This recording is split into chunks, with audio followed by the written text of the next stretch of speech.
Bruce, what did you tell your team at half and then after the game? The message was similar, both at halftime and after the game. I didn't think we competed as well as we needed to. 62 points in the paint, their centers dominated. We're trying to front the post. They pounded in there deep anytime they wanted to. They were very physical offensively. And it's nothing like anything we see all year long. It's not what they do offensively as far as pounding inside. There's nobody in the league that's even close to that. It's the biggest team in the country against a team that's very small, and probably the smallest team in the league. But I didn't think we competed. I didn't think we represented very well. And we had 15 defensive rebounds. They had 12 offensive rebounds. So pretty much they just, they obviously had their way. So I would have loved to have seen a little bit more toughness from my team. I encouraged them that at halftime. And we played them 9 points in the second half. And it was better.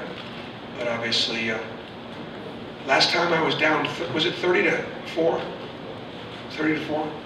I was down 30-8, 1995. UC Riverside, Southern Indiana, Division II National Championship in Louisville, Kentucky. Where's Eric Crawford? Eric Crawford was covering me then. We were down 30-8 National Championship game. This game reminded me nothing of that game. We weren't coming back. Bruce, you've played against a lot of good Calipari teams. Where does this one rank? That's a great question. Their ability to shoot the ball from the perimeter and like hunt shots, they want them. I mean, if anybody goes zone now, their eyes get big. That's a good thing. That's a good thing. You double down the post, they can hardly wait for it to get kicked out. And the deal is, they're so much more dominant on the inside because those guys can score down in there. Dakari Johnson and Towns and Trey Lyles, those guys score down. They can score down there. So they got a really good inside-outside combination. I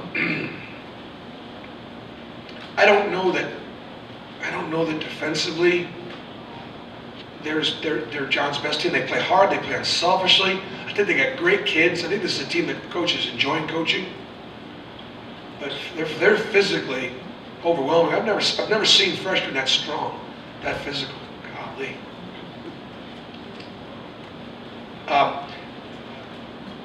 I didn't play against Kid Gilchrist in that group. That was my favorite team to ever watch. As long as I've been in basketball, that team was my favorite team.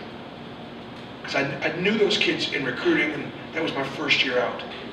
And that was a great team. I don't know that this team is that good yet. They can be. Hey Bruce, along those lines, do you expect them to go undefeated the rest of the way? What do you rate their chances? I think because of the character and chemistry, I think they certainly can. They're the most physical offensive team we've played. And one of the things that I would be just a little concerned about, if they let them play, which I hope they would in a big game, okay?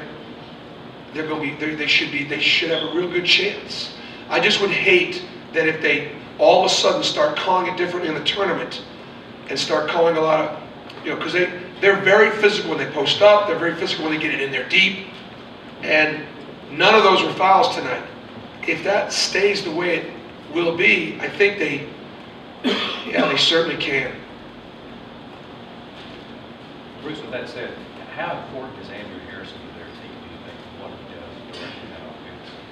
Well, I think that, look, he's got great size, and he can go by you, and he looks over the top of you, and so I think that that's a real factor.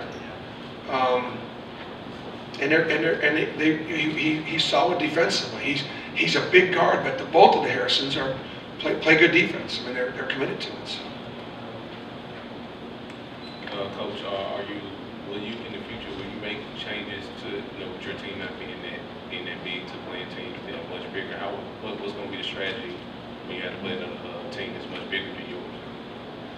recruit bigger players is probably going to be the strategy, I think. Let's give Antoine Mason some credit. That was a special night for him, and I don't know if John talked about it or if anybody's talked about it, but given his father's health, and given the fact that his father's back in New York, and fighting for his life, to come to Rupp and put up 29. I don't care what the score was, and I'm just glad that your fans got a treat in the sense that he had it going a little bit, and that was great. Happy for him. It's hard to do. He was efficient doing it.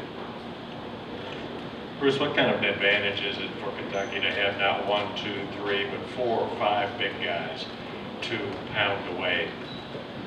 Well, I mean, obviously you can withstand foul trouble, and one of the biggest things for me is this. I can't even imagine what their practices are like.